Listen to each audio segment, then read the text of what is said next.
It's Evan here with Sun Solar and Electrical, and I just wanted to take a minute and go through a receptacle tester, how to read it, and what it does for you. So you'll see a few different points on here. You got this push button here that tests your GFCI receptacles.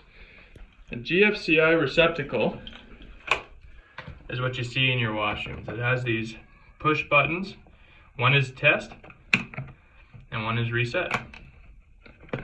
So when you put your plug tester in one of these receptacles, press the button, it will trip the circuit. You press reset and you're good to go. It just shows that the GFCI receptacle is operating as engineered.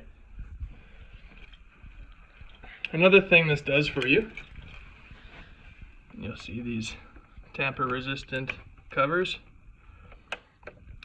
By the way, you don't need these if you upgrade to tamper resistant receptacles or your house is new enough that it was designed with tamper resistant receptacles.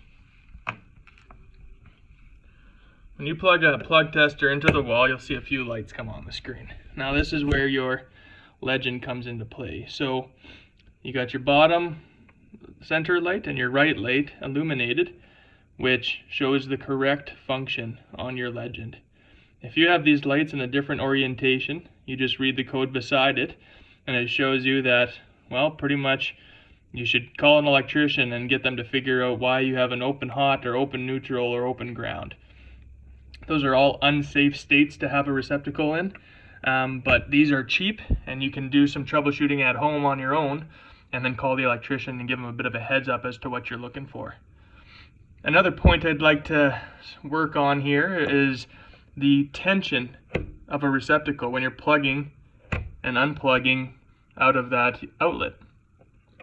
This top one here, you can see it's almost no resistance going in and out. And this one on the bottom, same receptacle, has quite a bit more force, you can see, to pull out or plug in this appliance.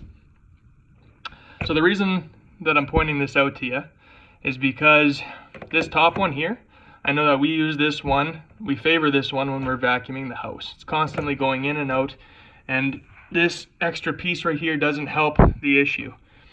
What's going on inside of the receptacle is you have some little pressure clamps that hug onto your male ends on your device, and it just loosens over time. That's simply what's happening here.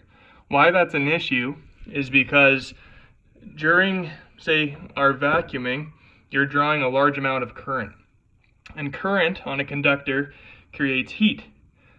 So does loose connections. When you have a loose connection, you can create arcing under load. And you'll notice around your house, if you have an older home, that there's some blackening around the receptacle just from use and you unplugging a load while it's under load. So if you have that arcing happening, that excessive heat, you pull out you run out of cord on your vacuum cleaner and you pull the cord end out, it'll pull some arc out of the receptacle, burn and blacken this device. Those are a few signs that you probably need to replace your devices, your receptacles here, and at minimum test them with one of these plug testers. These can be bought at Home Depot. They're quite inexpensive, and you'll go far with your troubleshooting at home. If you need to, go to sunsolarandelectrical.ca, and there's an inspection sheet that you can go through on your own in your own home, and you can see what problems you have in your house and what you can do to fix them. Until next time, give Sun Solar and Electrical a call if you ever have any questions or concerns, and we'll be happy to help. Have a good one.